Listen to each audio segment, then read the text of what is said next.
बाजार बोलता है और एफआईज डीआईज के डेटा से शुरुआत करते हैं। एफआईज ने कल क्या किया और डीआईज ने कल क्या किया, तो ये डेटा बहुत इंपॉर्टेंट है और इसी के आधार पर हम देख रहे हैं कि मार्केट में एक कहीं ना कहीं ट्रेंड बना हुआ है। तो ये डेटा आई थिंक एफआईज ने 3239 करोड़, एक बार मैं इस डेटा को रिवाइज करूंगा। पहले एक बार ग्लोबल इंडिसेस पर नज़र डाल लेते हैं कि वहाँ पे किस तरह का रुझान देखने के लिए मिल रहा है। तो ग्लोबल इंडिसेस को देखते हैं। तो यहाँ पर ग्लोबल इंडिसेस में डाउ में थोड़ा फ्लैटिश रुझान देखने के लिए मिला। शंघाई हैंसेंग का यहाँ पर थोड़ी सी प्रॉब्लम है, आज करीब 1 से 2% की। निकाई फ्लैट है विद पॉजिटिव बायस्ड, और कोस्पी में करीब 0.25% से ज़्यादा की बढ़त देखने के लिए मिल रही है। एक बार देख लेते हैं टॉप गेनर्स और लूजर्स कौन से काउंटर हैं जहां पर की अच्छी स्ट्रेंथ देखने के लिए मिल रही है। तो JWL यानी कि जुपिटर वैगन 12.5% ऊपर और शानदार तेजी दिखाता हुआ। HCC हिंदुस्तान कंस्ट्रक्शन 27.5%, 27.5 रुपये चल रहे, 11.5-12% ऊपर है। तेजस नेटवर्क में 12% की तेजी, JM फाइनेंशियल में 9% का उछाल और नुवोको में करीब 8% का उछाल देखने के लिए मिल रहा है। टॉप लूजर्स कौन से काउंटर हैं जहां पर की गिरावट देखने के लिए मिल रही है, तो ऐसे में Amber Enterprises 4%, Eris life science 3%, Voltas 3%, shipping corporation 3% और NIT MTS करीब 2.5% नीचे है। एक बार एफआईज डीआईज के डेटा को दोबारा पढ़ते हैं। तो एफआईज ने कल बिल्कुल ये काफ़ी अच्छा बाइंग करके ले गए हैं।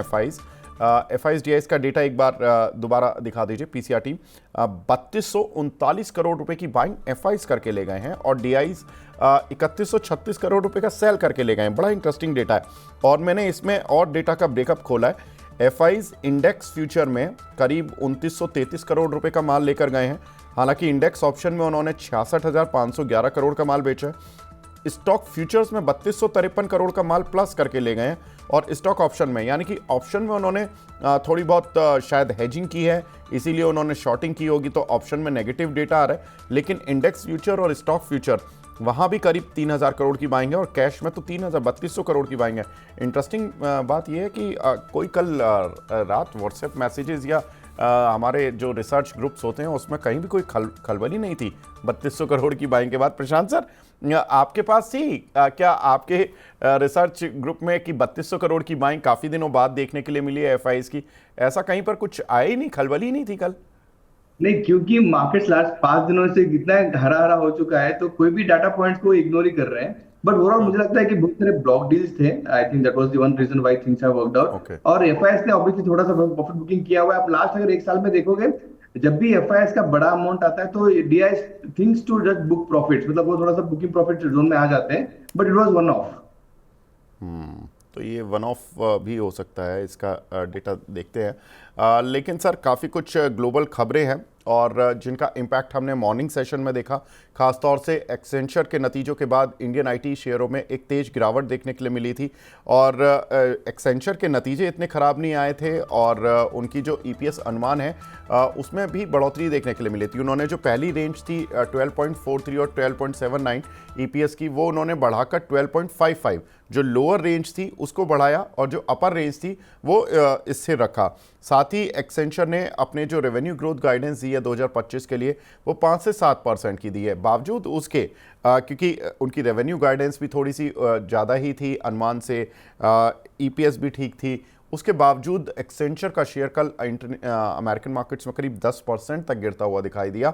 उसकी वजह बहुत बड़ी थी। वो कह रहे थे कि अमेरिकी सरकार ने अपने ही स्पेंडिंग में कटौती कर दी है और उन्होंने बहुत सारे जो एम्प्लॉयज़ इधर उधर किए हैं, निकाले हैं, तो उसके वजह से वहाँ पर 1700 कंपनियों के कॉन्ट्रैक्ट रद्द हो गए हैं आईटी से जुड़े हुए, जो अमेरिकन गवर्नमेंट अपने आईटी में यूज़ करती है इन कॉन्ट्रैक्ट्स को, तो वो कॉन्ट्रैक्ट ही रद्द कर दिए गए हैं। तो उसकी वजह से अमेरिकन गवर्नमेंट करीब $4.5 बिलियन की सेविंग कर रही है।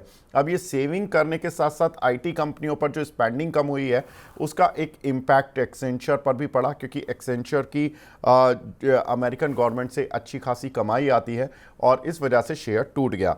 अब मॉर्निंग में सभी ने ये देखा कि एक्सेंचर टूट गया तो एक्सेंचर का एक काफ़ी कुछ इम्पैक्ट दिग्गज आईटी कंपनीज पर पड़ता है। ये सारे आईटी कंपनीज नेगेटिव शुरुआत के नेगेटिव ओपनिंग रही इन सभी की, लेकिन उसके बाद रिकवरी इसीलिए आई क्योंकि जब जैसे जैसे पता चला कि इंडियन कंपनियां कितना बड़ा कॉन्ट्रैक्ट या कितना बड़ा स्पेंडिंग का पार्ट लेती हैं अमेरिकन गवर्नमेंट से, तो उसके बाद जब पिक्चर क्लियर हुई तो यहाँ से एक अच्छी रिकवरी देखने के लिए मिली है।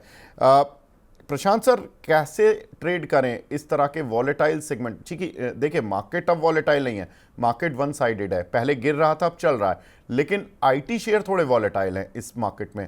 कैसे ट्रेड करें, कैसे इन्वेस्टमेंट स्ट्रेटजी बनाएं? सर, आपने क्लियरली बताया कि जो अनसर्टेनिटी है यूएस गवर्नमेंट की और ट्रम्प साहब का जो एडमिनिस्ट्रेशन है, उन्होंने एक नया डिपार्टमेंट खोला है, department of government efficiency, DOGE. तो उन्होंने शायद ये जो अपने कमेंट्स किया अभी, reducing the spending of IT towards their economy, तो I think that was the only reason why Accenture went down. But second चीज, एसेंचर के जो मैनेजमेंट है, उन्होंने भी ये चीज बताया कि जो अनसर्टेनिटी है टैरिफ से, तो आई थिंक अगर ग्लोबल टैरिफ्स अगर रेसिप्रोकल के हिसाब से बढ़ते हैं तो इनडायरेक्टली एसेंचर के जो क्लाइंट्स हैं, जो उनके क्लाइंट्स भी ग्लोबली भी हैं, not only US government but they are also servicing lot of world biggest companies, तो उनके जो बजट्स हैं वो भी शायद कम हो जाएंगे। सो जो उन्होंने प्रोजेक्शन किया है थोड़ा बढ़ के 5 to 7% के लिए, शायद वहां पे भी इम्पैक्ट आ सकता है। So there is uncertainty which is been very clearly mentioned by the essential management, which was the only reason why Indian markets थोड़ा सा नेगेटिव लेके खुले। बट जैसे आपने बताया, फिर it is not going to impact Indian big deals towards US economy, तो that immediately recover हो गया। तो बोर्ड ओवरऑल अनसर्टेनिटी अभी भी है ट्रेड करने के लिए। ऑब्वियसली आईटी अभी भी मुझे लगता है कि कंसर्न्स हैं, तो we have to wait and watch for at least for 1 quarter। Q4 earnings एक बार जाने दो, then we can think of a better trade in IT. ठीक है, तो अभी थोड़ा सा सर्टेनिटी आने देते हैं, आईटी कंपनीज़ की थोड़ी कमेंट्री सुन लेते हैं। अब नतीजे भी ज़्यादा दूर नहीं हैं, अब नतीजे बस April first week second week से शुरू हो जाएंगे और ज़्यादातर जो दिग्गज आईटी कंपनीज़ होती हैं वो 10 तारीख से लेकर 15 तारीख तक अपने रिजल्ट्स दे देती हैं। तो 10 से 15 अप्रैल के बीच में ज़्यादातर आईटी कंपनीज़ के रिजल्ट आ जाएंगे, फिर देखते हैं किस तरह की मैनेजमेंट कमेंट्री आती है। लेकिन सर एक चीज़ और, कल क्रूड ऑयल की प्राइजेस में थोड़ा जंप देखने के लिए मिला 2% का। हम अभी तक तो इसकी खुशियां मना रहे थे कि क्रूड ऑयल थोड़ा नीचे आ गया, लेकिन वहीं पर ईरान पर जो अमेरिकी सैंक्शन लगने की बातें हो रही हैं उससे बाजार थोड़ा गर्म हो गया कि इंटरनेशनल मार्केट में ईरान की सप्लाई थोड़ी सी कट हो जाएगी, जिसकी वजह से हम देख रहे हैं कि जो क्रूड ऑयल की प्राइसेस हैं थोड़ी ऊपर आने लगी हैं। और अमेरिका ने चीन की कंपनी के ईरान से तेल खरीद पर भी प्रतिबंध लगाया। अब ये अमेरिका, मतलब एक तरह से ये मान लीजिए कि अमेरिका ही सब कुछ करता है कि चीन की कंपनी को ख़रीदना है, ईरान की कंपनी को बेचना है, तो अमेरिका को क्या प्रॉब्लम है इस चीज़ में कि आप किससे ख़रीद रहे हो किससे नहीं बेच रहे हो? मतलब आप खरीदो मत खरीदो ये अलग चीज़ है। अब ये इस तरह की जो बातें की अमेरिका ने, और उसके साथ ही अमेरिकी राष्ट्रपति डोनाल्ड ट्रंप जो कि हेडलाइनर देते रहते हैं, उन्होंने कहा कि 2 महीने में ईरान अगर नई न्यूक्लियर डील नहीं करता है तो हम बहुत सारे सैंक्शन लगा देंगे ईरान पर। सर, ये धमकी ही माने डोनाल्ड ट्रंप की, या ईरान झुक जाएगा डोनाल्ड ट्रंप के सामने? और क्रूड ऑयल का क्या होगा, किस तरह से देख रहे हैं समीकरण सर आप?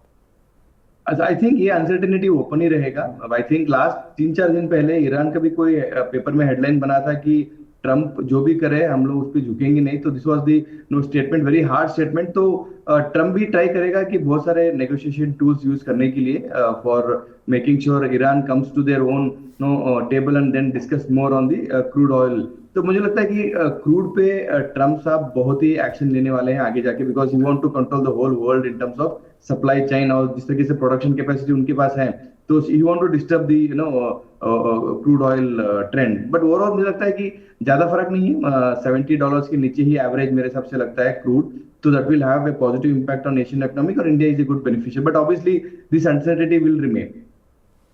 बिल्कुल, तो अनसर्टेनिटी रहेगी और ईरान भी झुकने के लिए तैयार नहीं है, तो ये डेफिनेटली क्रूड ऑयल मार्केट को थोड़ा डिस्टर्ब करेगी। लेकिन इंटरनेशनल एनर्जी एजेंसी ने ये कहा था कि अगर ईरान पर सैंक्शन लगते भी हैं तो ज़्यादा फ़र्क नहीं पड़ेगा, क्योंकि जो इंटरनेशनल मार्केट में ग्लोबल जो सप्लाई है क्रूड की वो 2025 में ज़्यादा रहने वाली है एज़ कम्पेयर टू डिमांड, तो जिसकी वजह से क्रूड ज़्यादा शायद ऊपर रेंज पे नहीं जा पाएगा, उनको ऐसा लगता है। लेकिन आगे बढ़ते हैं। अगली खबर है यूरोप के लीडर्स की। पेरिस में अगले हफ्ते बैठक होने जा रही है और यूक्रेन में शांति बहाल करने को लेकर बैठक है और यूक्रेन युद्ध को लेकर अपनी नीति भी निर्धारित करेंगे, क्योंकि अभी तक हो क्या रहा था कि अमेरिका और यूरोप मिलकर यूक्रेन को हथियार और पैसा दे रहे थे, जिसकी वजह से वो युद्ध चल रहा था। अमेरिका ने अपने हाथ खींच लिए, तो अब सारा बर्डन यूरोप के ऊपर है कि वो क्या इस युद्ध में पार्टिसिपेट करेंगे या नहीं करेंगे। वैसे भी वहाँ पर शांति वार्ता भी चली रही है, सीज़ फायर की बातें हो ही रही हैं पुतिन के साथ, डोनाल्ड ट्रंप की, और उसमें जेलेंस्की भी शामिल हैं। लेकिन इस बैठक में जेलेंस्की भी मौजूद रहेंगे। सर, ये यूरोप मतलब शांति बहाल करने की तरफ ये भी जा रहा है, तो जो यूरोपियन रीजन था जहाँ पर कि हमने देखा कि अशांत माहौल में एक्सपोर्ट काफ़ी हिट हुए थे, क्या लगता है कि एक्सपोर्ट कंपनीज पर दोबारा फोकस आ जाएगा मार्केट का? और ठीक है, एक तरफ से टैरिफ वॉर चल रहा है, लेकिन यूरोपियन कंपनीज के साथ हमारा नहीं चल रहा है, यूरोप के साथ हमारा कोई टैरिफ वॉर नहीं चल रहा है, वो अमेरिका के साथ थोड़ा बहुत चलेगा। तो क्या लगता है कि यूरोप से जुड़ी हुई एक्सपोर्ट कंपनियों को फ़ायदा मिलेगा? I think yes, very positive, but सब वेट एंड वॉच की सिचुएशन में ही है, बिकॉज अप्रैल 2 को जो अभी अपडेट्स आएंगे यूएस से, तो it will have effect on global. But Europe का और इंडिया का जो ट्रेड रिलेशनशिप है, वेरी पॉजिटिव है, वेरी स्ट्रांग है। तो I think that will not disturb Indian markets जो यूरोप को एक्सपोर्ट करते हैं, that will have a very stronger move going forward. But I will be very positive on the war front again. मुझे लगता है कि 1-2 महीने के अंदर ही शायद ये जो यूरोप और यूक्रेन के बीच में जो भी सिचुएशन है वो शायद सेटल हो जाएगा। जी सर, ये जो रिफाइनिंग कंपनीज हैं लाइक एमआरपीएल, चेन्नई पेट्रो, इनमें भी दोबारा अच्छा मूव देखने के लिए मिल रहा है। कहाँ तक जा सकती हैं कंपनियां? I think very positive. Already OMC companies 10-12% तो मोमेंटम आ चुकी है प्राइस में। तो I think numbers will also be good. Q4 earnings will be better than Q3 earnings. That has been already discounted. अगर क्रूड $70 के नीचे या इसके आसपास ही रहते, तो I think their GRM margins will improve for Q1 also. So overall positive हूं। Another 5-10% momentum can be seen, but upside is limited from the current levels. ठीक है। निफ्टी अब 150 पॉइंट ऊपर है और 340 पर निफ्टी आ चुकी है, और यहाँ पर देखें तो एक अच्छा जंप देखने के लिए मिल रहा है। सर, मैं आपसे थोड़े से टेक्सटाइल के एक्सपोर्टर काउंटर के बारे में ही समझना चाहता हूँ। वहाँ पर किस तरह का मूव देखने के लिए मिलेगा जहाँ पर यूरोप से जुड़ी कुछ कंपनियाँ हैं? Very positive. I think textile as a sector ये बार शायद आउट परफॉर्मर रहेगा इंडियन सेक्टर्स में।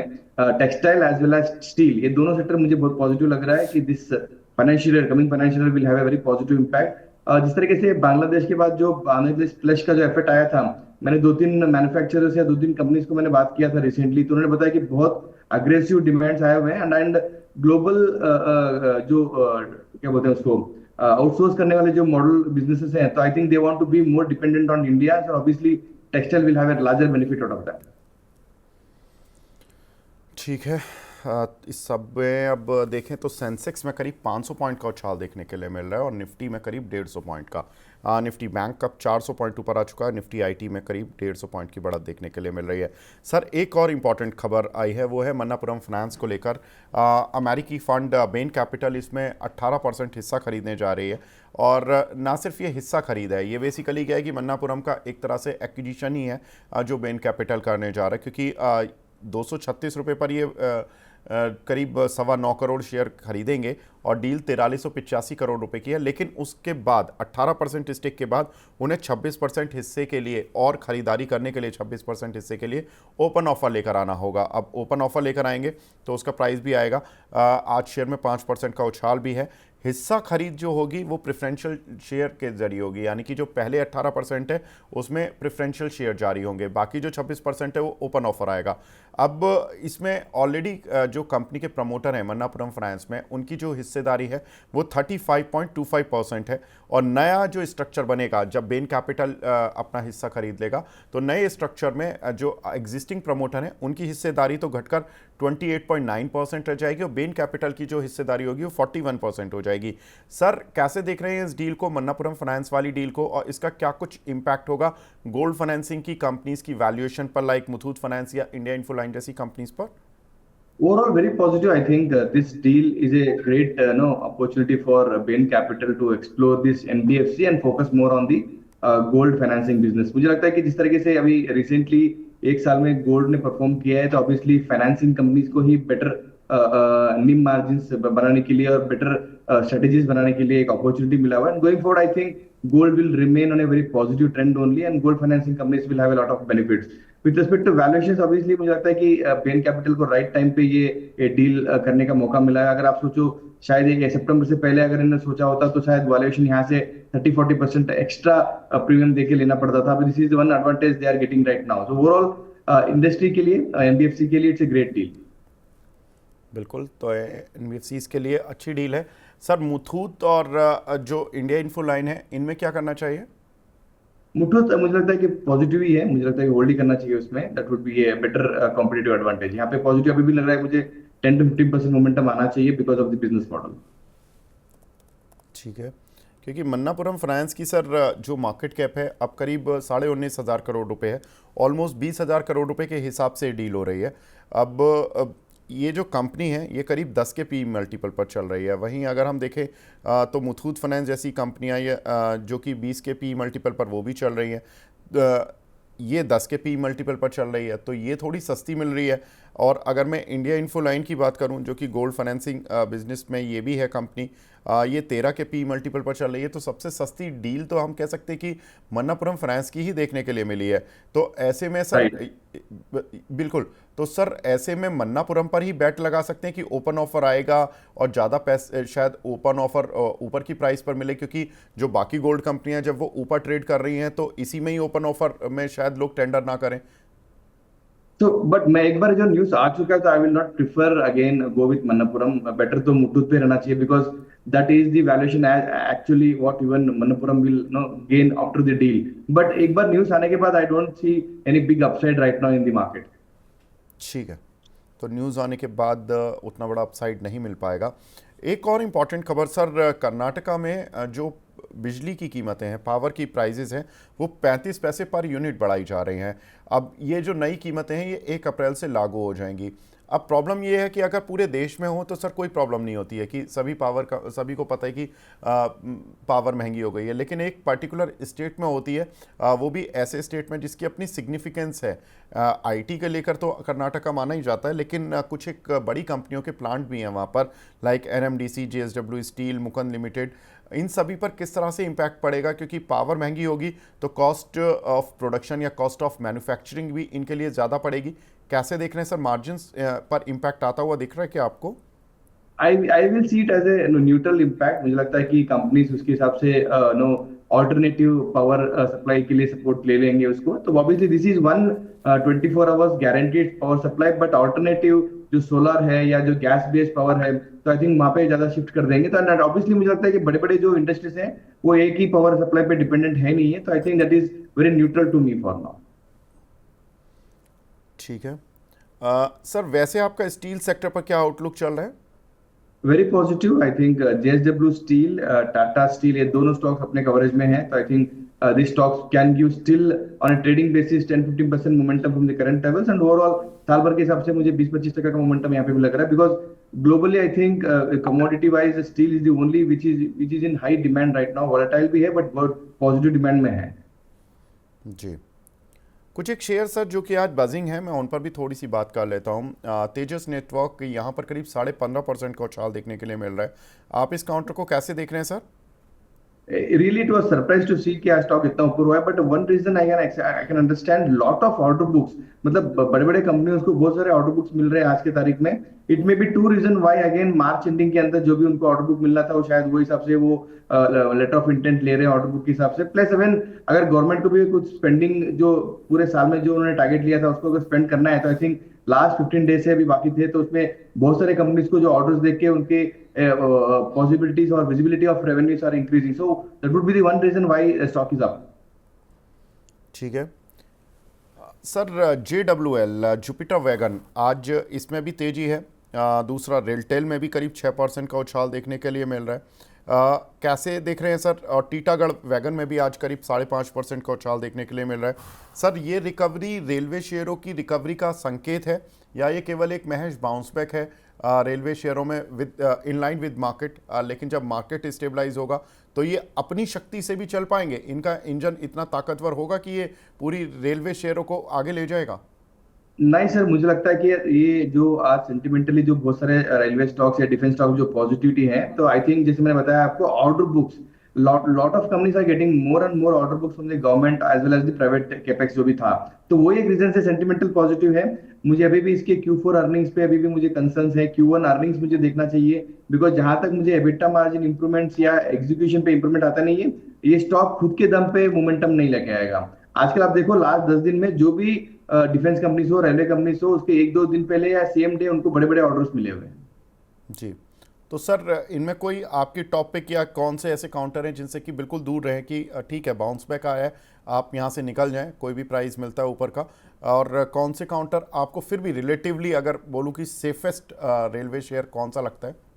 रेलवे में 2 शेयर्स है वेरी पॉजिटिव, आरवीएनएल और इरकॉन। ये दोनों ऐसे स्टॉक्स है जहाँ पे इंडस्ट्री में कहीं पे भी ऑर्डर बुक हो, इंडस्ट्री में कहीं पे भी इंफ्रास्ट्रक्चर फंडिंग हो, मतलब I am talking about only railway as a sector, तो इन दोनों कंपनीज को मैक्सिमम बेनिफिट्स मिलता है, बिकॉज बाकी लोगों के ऑर्डर इनका बिजनेस होता है। तो I think that would be a great opportunity.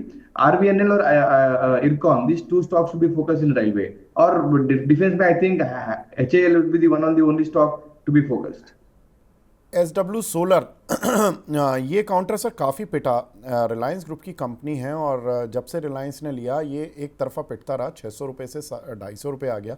अभी क्या लगता है सर, बाउंस बैक कर पाएगा ठीक से? No, I think wait and watch करना चाहिए। अभी भी अर्निंग विजिबिलिटी क्लियर ही नहीं है in terms of no quarter on quarter, मुझे वेट एंड वॉच करना चाहिए। अगर 1-2 क्वार्टर अच्छा स्टेबिलिटी आती है in terms of growth, then only ये स्टॉक अच्छा रहेगा, but return ratios are very very bad in terms of fundamentals, तो I will avoid this stock. Prashant sir अभी क्या खरीद रहे हैं? I think there are 2 stocks again. एक अशोक लीलैंड एक स्टॉक है जहाँ पे we are very much bullish technically as well as fundamentally. Valuation wise very comfortable at this point of time, and technically मुझे लगता है कि 10% यहाँ से मोमेंटम आना चाहिए।